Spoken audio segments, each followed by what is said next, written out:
Welcome to Paramedical Institute of Harish Hospital. Today we are going to discuss about the principle of radiation protections and this all principle of radiation protection और इसके accordingly जो है हम जो protection के अलावा जो measuring devices होगी और उसके साथ साथ जो है ना कि प्लानिंग ऑफ ये जो गैंट्री रूम होगा, कंट्रोल रूम होगा, कंसोल है ना, वो किस तरीके से सारा जो है प्रिंसिपल जो है अलार्म के अंदर किस तरीके से आता है उसके बारे में डिस्कस करेंगे।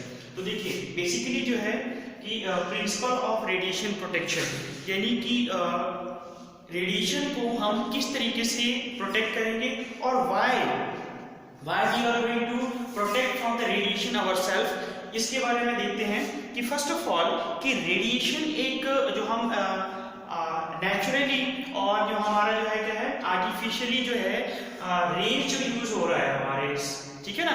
तो जैसे artificially that is man made है जो कि हम जिस पे काम करते हैं, that is the X rays, gamma rays है ना, alpha beta, these are the rays which is harmful for us, that is harmful for us. तो जब हार्मफुल होगा तो हमारे बॉडी में किसी ना किसी तरीके से क्या करेगा, कॉज करेगी। जब किसी ना किसी तरीके से हमारे बॉडी में कॉज करेगी तो हम अपने आप को क्या करेंगे, प्रोटेक्ट करने की कोशिश करेंगे। तो every person does not know कि how to protect ourselves. Our radiologist or a technologist, ठीक है ना, the planning departments and what should be the precautions and how should be the plan, है ना, the rooms and what is the measuring device, है ना। तो all this together, all these are the does not know है ना, uneducated कह सकते हैं हम कि अननोन पर्सन कह सकते हैं जिन्होंने इसके बारे में नहीं जानते, but those are known persons, है ना। How should be the design of the room, what should be the protection equipments and how should protect ourselves and what will be the, है ना, causing limits of the persons, है ना, कि वो body को stochastic effect दे सकता है यानी कि या फिर आपका जेनेटिकल जो है इफेक्ट दे सकता है। तो वो सारे क्या है एक नॉन पर्सन अच्छे तरीके से जानता है। तो we are the beginners, we don't know how, ठीक है ना, protect ourselves and what is the principle of radiation protection. तो इसके बारे में हम डिस्कस करते हैं। देखिए first of all the main aim of the radiation protection is that कि प्रिवेंट डिटरमिनेटिक इफेक्ट्स। देखिए डिटरमाइन करना मतलब होता है आपका निर्धारित, ठीक है ना। डिटरमिनेटिक इफेक्ट यानी कि प्रिवेंट करता है, क्या करता है कि the main aim of the radiation protection, है ना, is to prevent deterministic effect यानी कि जो निर्धारित जो इफेक्ट होगा कि कितना रेज एक बॉडी में लगता है, उसके बाद उससे क्या होगा, बियॉन्ड चला गया तो क्या होगा कि वो कॉज करेगी बॉडी में एंड ऑल्सो क्या करेगी, लिमिट्स द प्रोबेबिलिटी यानी कि संभावना, limits the probability of the stochastic effect. Stochastic effect मतलब दैहिक मतलब हमारे बॉडी फिजिकली, है ना, we can say that body. तो मेन जो प्रिंसिपल है इसका, रेडिएशन प्रोटेक्शन का जो मेन प्रिंसिपल है उसका मेन एम क्या है कि ये प्रिवेंट करता है, इसके लिए मना करता है कि डिटरमिनिस्टिक इफेक्ट्स और उसके जो लिमिट्स होगी इसकी कि बॉडी में यानी कि स्टोचस्टिक इफेक्ट कितना हो सकता है उसकी निर्धारित करती है, संभावना, ठीक है ना, लिमिट्स। दूसरा है कि इट आल्सो द लेवल्स, क्या करेगा, level deemed to be acceptable यानी कि अगर हमारा जो लेवल है कि हमारे बॉडी में 20 मिलीसीवियर्ड, क्या कि बॉडी में मिलीसीवियर्ड 20 मिलीसीवियर्ड पर ईयर है, ठीक है ना। तो ये जो 20 मिलीसीवियर्ड पर ईयर अगर हमारे बॉडी में रेडिएशन लग रही है, दैट इज द लेवल। अगर उसे बियॉन्ड चला गया तो क्या होगा, स्टोचस्टिक इफेक्ट होगा। तो उसको क्या कर सकते हैं, according to this principle, radiation protection principle, that is, है ना, दैट किसके अंतर्गत आता है, ये अलारा के अंतर्गत। तो उसको हम डीम्ड कर सकते हैं, उसको समझा जा सकता है कि कितना बॉडी क्या है एक्सेप्टेबल है और कितना नहीं है। अगर डाउनवर्ड हो, इसे 20 मिली से कम हो 15 मिलीसीवियर ड्रॉप पर ईयर के अकॉर्डिंग, तो हमारी बॉडी में कोई इफेक्ट नहीं डालेगा। इट शुड बी, अगर डालता भी तो बहुत मिनिमम होगा, जो कि एक हम कह सकते हैं कि टाइम के साथ साथ क्या होगा, ये बॉडी में एब्जॉर्ब हो जाएगा, कॉज नहीं करेगी, यानी कि टॉलरेबल है, ठीक है ना।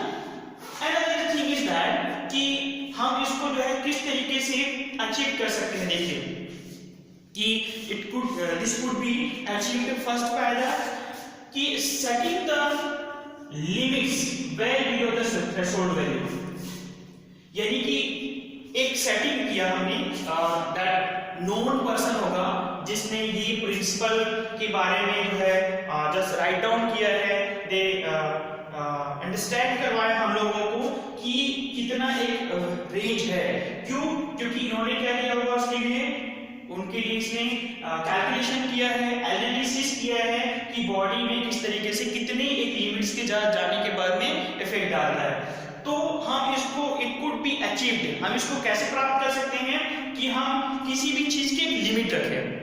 जैसे हम लिमिट क्या रखा था कि बॉडी में 20 मिलीसीवियर, बॉडी में 20 मिलीसीवियर पर ईयर टॉलरेबल है।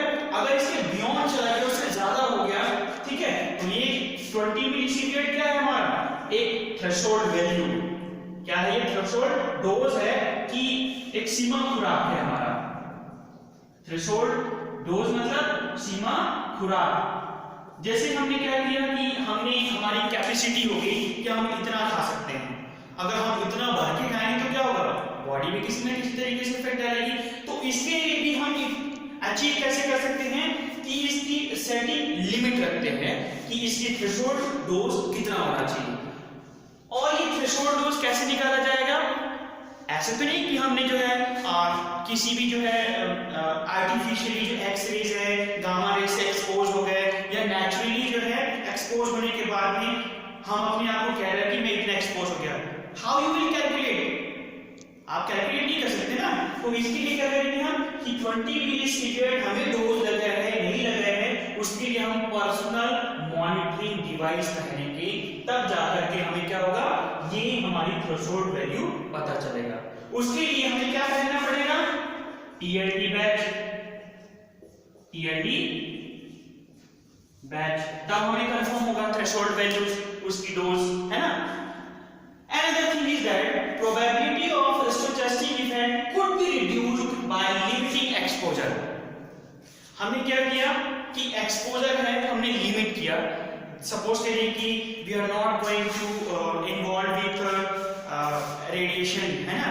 जैसे हम बहुत कम रेज आ रही है, बहुत कम पेशेंट आ रहे हैं हमारे पास और हम इतना एक्सरेज नहीं हो रहा, और एक ऐसी जगह है जहां पर जो है रश है बहुत ज्यादा, तो that person is doing work कहां पर, रश जगह, बहुत ही भीड़ है वहां पर, जैसे हॉस्पिटल एरियाज हो गए, तो वहां क्या होगा कि वो दिन भर अगर काम करता है, सपोज करिए कि उसने 25 एक्सरे किया, तो 25 एक्सरे और एक ने क्या किया कि 5 एक्सरे पर डे, तो दोनों क्या हुआ, रेंज 5 गुना ज्यादा हो गया, जो कि जिसका भीड़ था, समझ गए।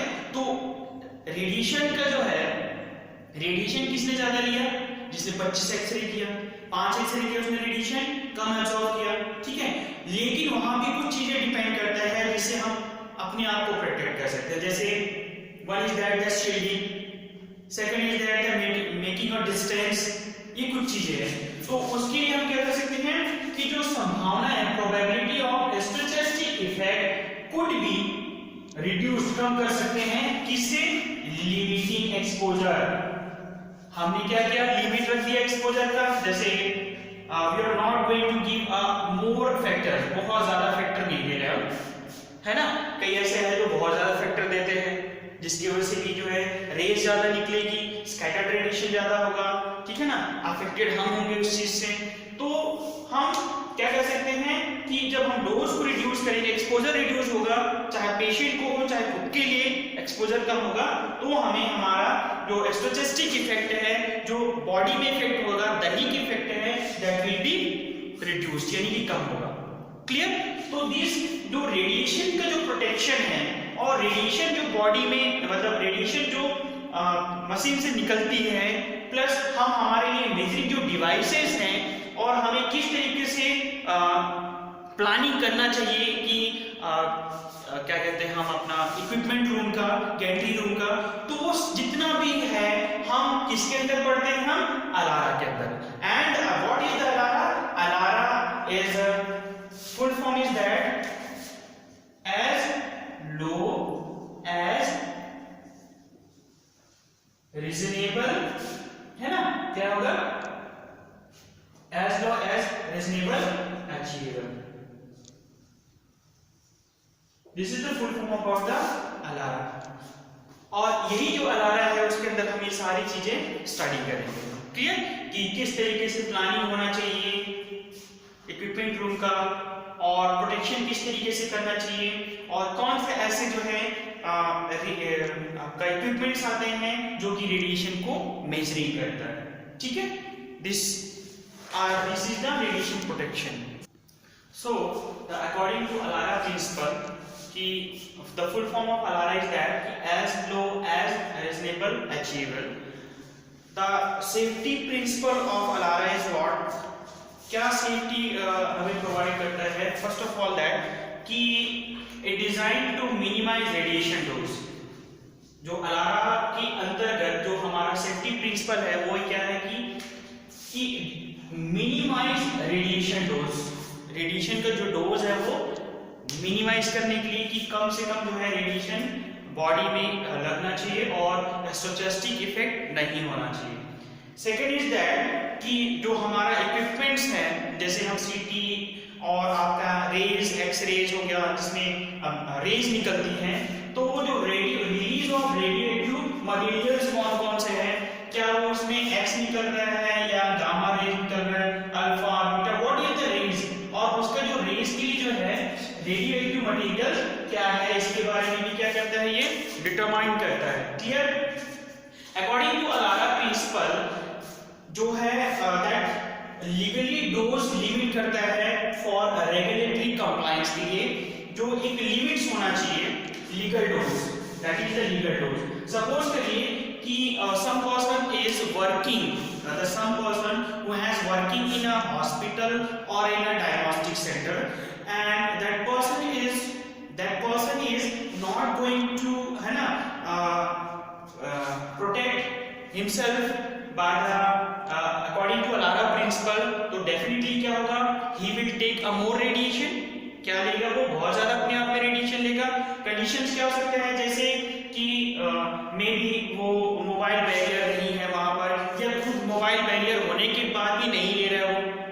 Second is that most of the जो है टेक्नीशियंस क्या करते हैं कि उनके पास में लेड एप्रन होने के बाद भी उन्हें पहनते, या सम जो एरियाज ऐसे, सम जो डायग्नोस्टिक सेंटर होता है उसमें क्या होता है कि लेड एप्रन ही नहीं होता, या फिर जैसे आपके हॉस्पिटल्स होते हैं वहां भी क्या होगा कि लेड एप्रन नहीं भी होते, और होते तो यूज भी नहीं करते। तो उस कंडीशन में क्या होगा कि जो डोज है वो आपका क्या होगा, ज्यादा होगा, तो पेशेंट क्या होगा, उसको जो टेक्नीशियन होगा या टेक्नीशियन होगा उसको क्या होगा कि स्टोचस्टिक इफेक्ट ज्यादा होगा, यानी कि दैनिक इफेक्ट ज्यादा होगा, एंड उसमें जब कॉज होगा तो दैट विल बी मोर, है ना, पेशेंट को टेक्नीशियन को बहुत सारी दिक्कत होगी।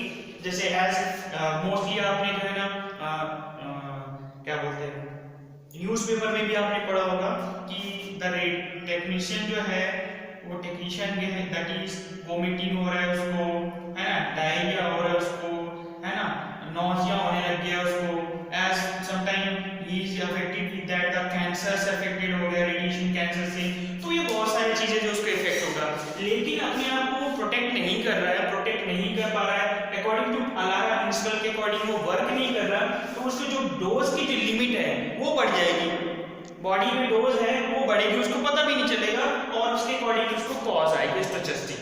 तो मेन जो है अलारा प्रिंसिपल के अकॉर्डिंग क्या है कि जो लीगल डोज लिमिट कितना होता है, कि बॉडी में आपकी होल ऑफ द बॉडी है उसकी जो है लिमिट कितनी होती है, आंखों की कितनी लिमिट होती है ना, स्किन की कितनी लिमिट्स होती है, तो वो जो लीगली जो है आपके जो डोज की लिमिट्स किसके अंदर करते हैं, अलारा, ठीक है ना, ये प्रेडिकेटेड करता है, ये इसका विधि ये है, क्लियर, फॉर रेगुलेटरी कंप्लायंस के लिए।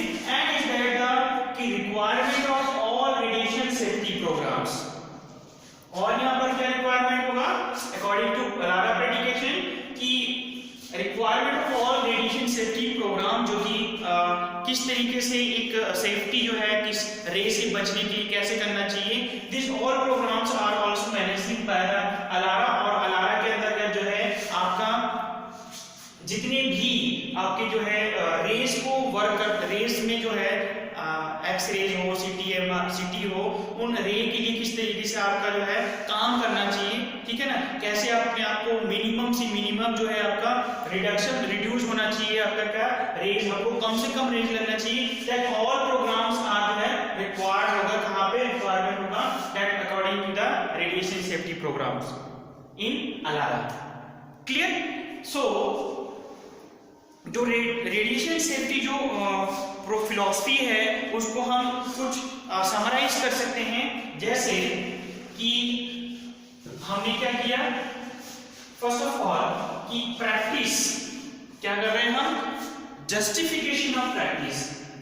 First is that the justification of practice, second is that the optimization, and the third is that the dose limits.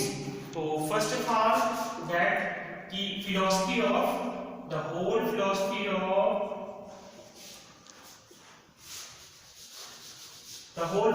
of that radiation protection can be understood by the first of all justification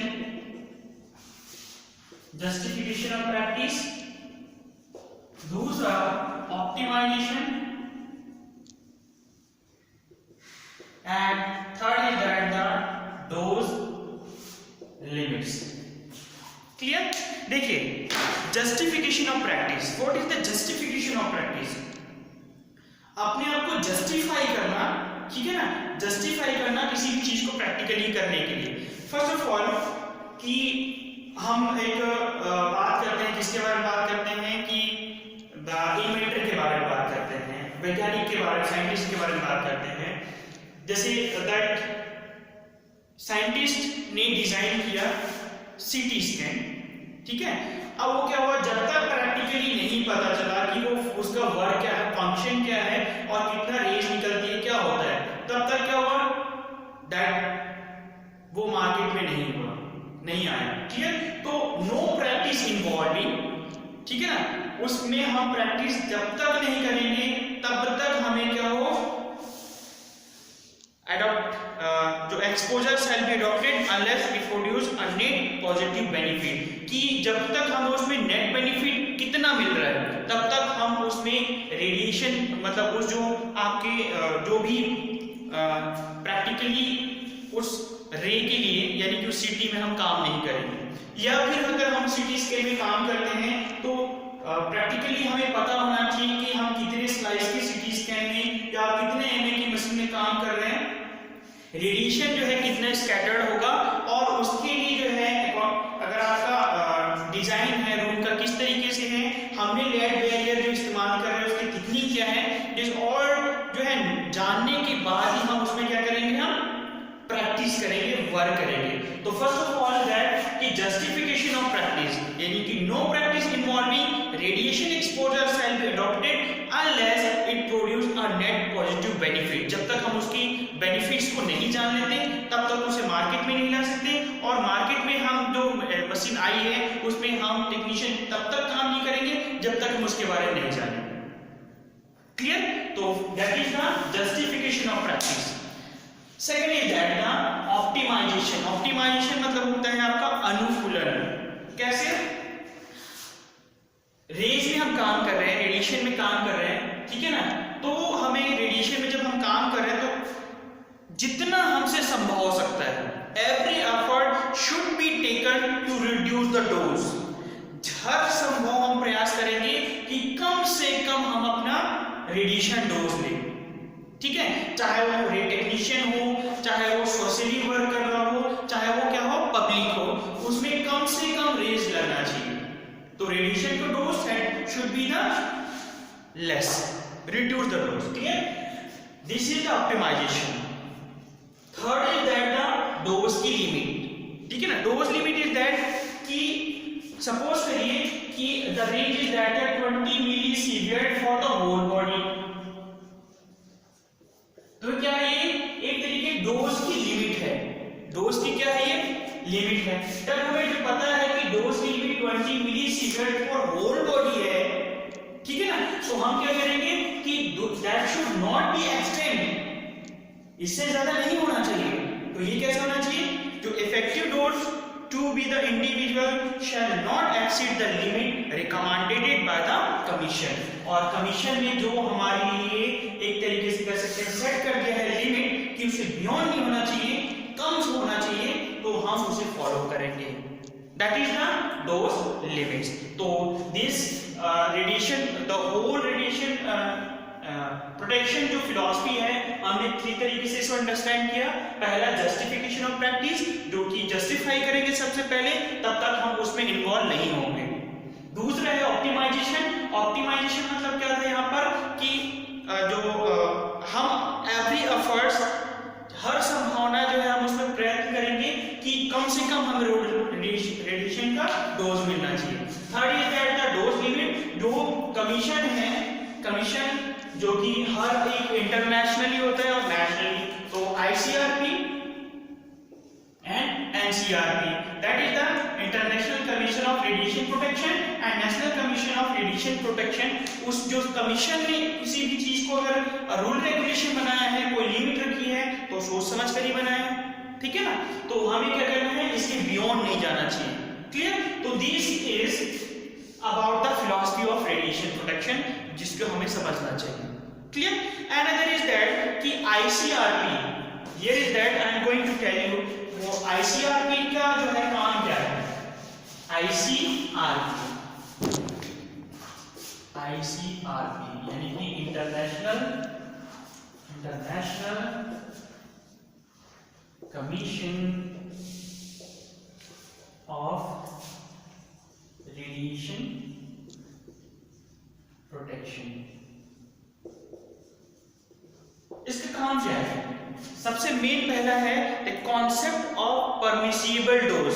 इन्हें क्या दिया है, concept of permissible dose, कितना dose permeable होना चाहिए। Permission दे सकते हैं कि आई के लिए कितना होगा, स्किन के लिए कितना है, होल बॉडी के लिए कितना है। तो एक तरीके से हम कहेंगे कि परमिसिबल डोज कितना होना चाहिए, उसी कॉन्सेप्ट को जस्टिफाई क्लियर किया है ICRP ने। Define the dose of the ionizing radiation that in the light of present knowledge. हमारे जो नॉलेज में है, हमारे नॉलेज में लाइट किया है, इन फ्रंट किया है कि जो डोज है आयोनाइजिंग रेडिएशन का वो कितना होना चाहिए। तो here is that, second one is that the dose of ionization, या फिर आयोनाइजिंग कह सकते हैं, आयोनाइजिंग रेडिएशन,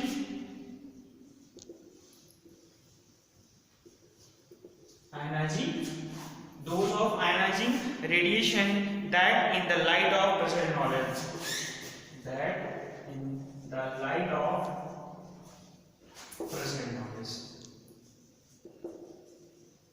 आप इसको ये भी कह सकते हैं, समटाइम न्यूज़पेपर में भी आता है कि ICRP जो है कुछ भी नया इन्वेंशन होता है तो उस कंडीशन में वो हमेशा क्या करते हैं, एक आर्टिकल छापते हैं और उस आर्टिकल के अंतर्गत उन्होंने जो भी एक न्यूली इन्वेंशन या किसी भी चीज पे लेकर के हार्मफुल या कुछ भी प्रॉब्लम होती है या कुछ भी उनको आपको सजेस्ट करना होता है, तो वो आर्टिकल छाप करके आपको बताते हैं कि रेडिएशन से और किस तरीके से प्रॉब्लम हो रही है। क्लियर। तो ICRP का मेन काम क्या है, कॉन्सेप्ट है परमिसिबल डोज कितना होना चाहिए and the dose of the ionizing radiation that in light of present हमारे नॉलेज पे होना चाहिए, ठीक है ना, दैट इज नॉलेज। क्लियर। तो this is about the ICRP and also it is not accepted to cause appreciable bodily injury to a person at any time during his lifetime।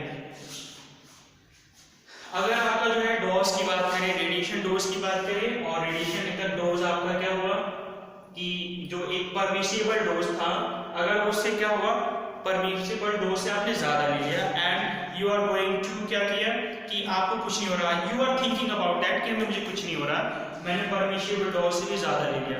But here is that कि आपको life में आपकी जो और जब आप life spend करते चले जाओगे तो देयर में है ना जो रिजल्ट आएगा आपके बॉडी में मे बी आपके क्या होगा, इंजरी होगी। जैसे हम बात कर सकते हैं कि those persons who is going to work with the किसके साथ एक्सरे और CT scan is going to expose himself by the radiation, but वो क्या हुआ कि उस टाइम तो उसको पता नहीं चला, लेकिन बाद में क्या होगा कि बाद में उसको जो है उसके लाइफ टाइम जो है ना कुछ प्रॉब्लम्स होगी, तो ही विल नो कि मुझे किस तरीके से और क्यों ये रेडिएशंस लग रहा है बॉडी, मतलब हार्म हो रहा है मेरे को बॉडी को, इस तरीके से उसको बाद में समझ आता है। ठीक है, तो दिस इज अबाउट द आईसीआरपी जो है।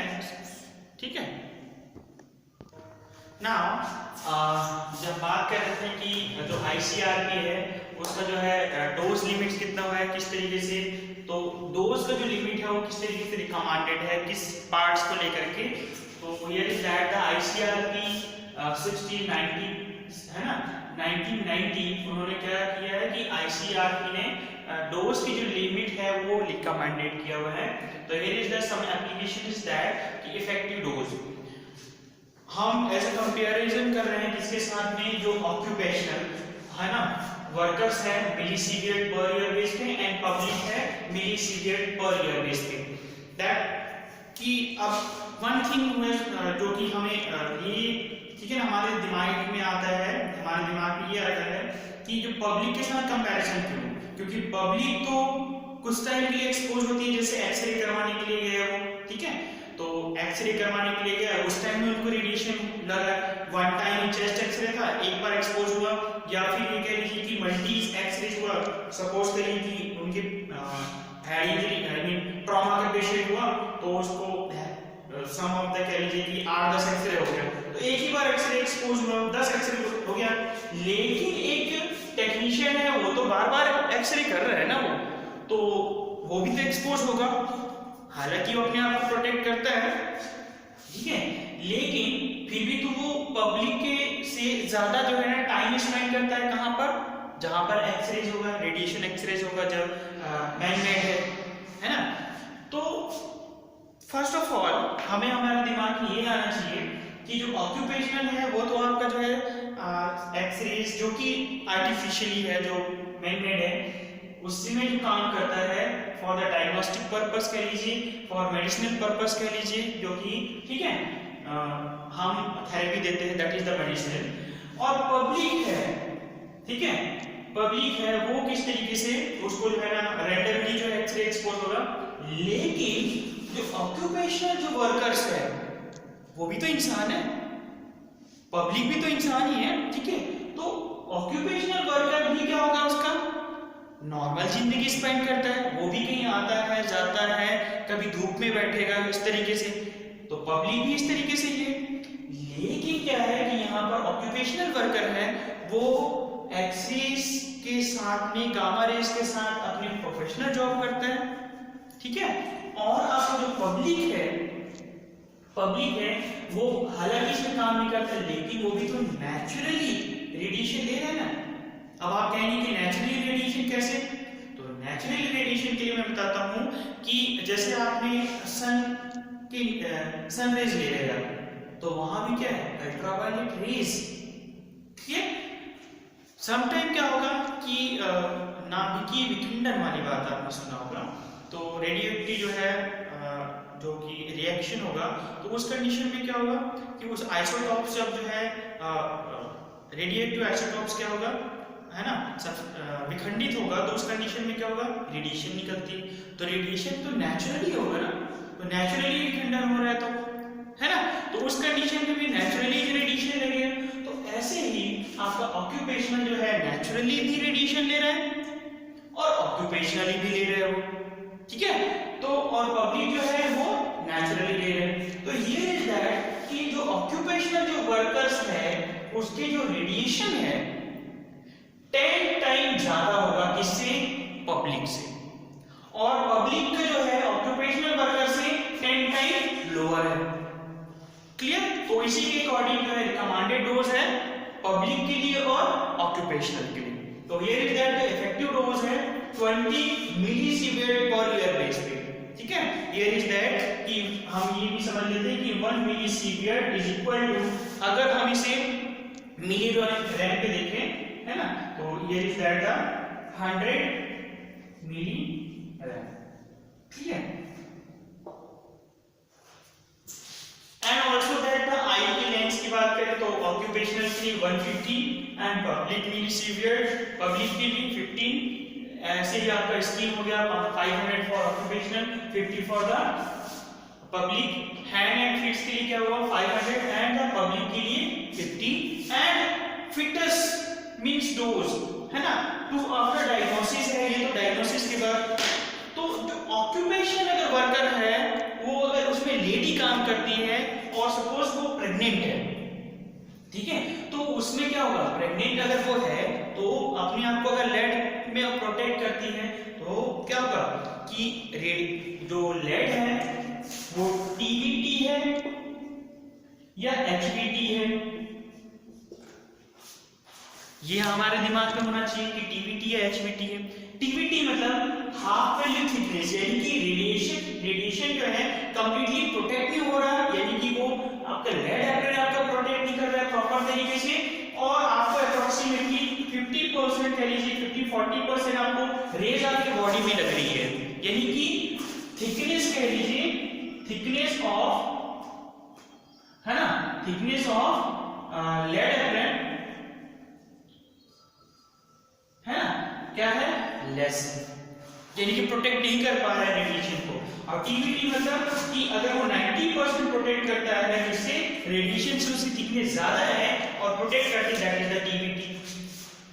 तो लेड एप्रेन अगर भी पहना हुआ है उसके बाद भी अगर वो एचवीटी है तो रेडिएशन ज्यादा लगेगी, अगर टीवीटी है तो रेडिएशन कम लगेगी। और उसी के अकॉर्डिंगली हम जो टीएलडी बैच है, क्या है, टीएलडी जो बैच है उसको क्या करेंगे, वियर करवाएंगे, किसको, प्रेग्नेंट वीमेंस को। फर्स्ट ऑफ ऑल अपने खुद के लिए एक देखिए, लेड जो आपका टीएलडी जो बैच है वो ऑलवेज ही वियर्ड ऑन, कहां वियर करते हैं, दिस पॉकेट एरिया और इन फ्रंट, और उसको जो है कवर अप करेंगे किससे, टीएलडी बैच से। ठीक है, क्लियर? तो ये हमें क्या हुआ, हम हमारे इनसाइड जो है बॉडी में कितनी रेडिएशन लग रही है उसको क्या करेंगे, मेजरेबल डिवाइस से। ठीक है ना, वैसे ही जो प्रेग्नेंट वुमन है उसको टीएलडी बैच 2 पहनना पड़ता है, फर्स्ट फॉर द हरसेल्फ, खुद के लिए, और दूसरा जो होगा किसके लिए, फिटस के लिए। ठीक है, और दैट इज वियर्ड ऑन किस एरिया पर, दिस एब्डोमिनल एरिया पर। क्लियर? तो दो फॉर द फिटस जो है a pregnant woman wear 2 TLD bag, one for the herself and another for the fetus, और fetus के लिए हमेशा कहाँ, abdomen area। Clear? Here is that कि fetus को किसमें काउंट करेंगे हम, पब्लिक पे काउंट किया जाता है, not for the occupation। Occupational कौन है, मदर। क्लियर? तो pregnant radiation workers are monitored by the dosimeter bone on the abdomen under the lead apron. A measurable dose of the 2 millisieverts to the surface of the abdomen is normally considered equivalent to 1 millisievert, है ना, to the fetus। और अगर surface पर, abdominal surface पर अगर 2 मिलीसीवियर भी अगर radiation, है ना, मिलता है उस ऑक्यूपेशनल जो प्रेग्नेंट लेडी को, तो ये कह लीजिए कि दैट इज इक्विवेलेंट टू 1 मिलीसीवियर की जो आपके फिटस को एब्सॉर्ब हो। ठीक है, तो दिस इज डोज लिमिट्स। ठीक है, एंड अनदर इज दैट कि जो आपका dose limit for the member and public, जो कि मैं पहली बात कर रहा था कि 10 टाइम आपका जो है पब्लिक का जो है 10 टाइम लोअर होगा किससे, ऑक्यूपेशनल से। एंड द 3 मेथड्स जो है इस्तेमाल करते हैं रेडिएशन एक्सपोजर प्रोटेक्शन के लिए।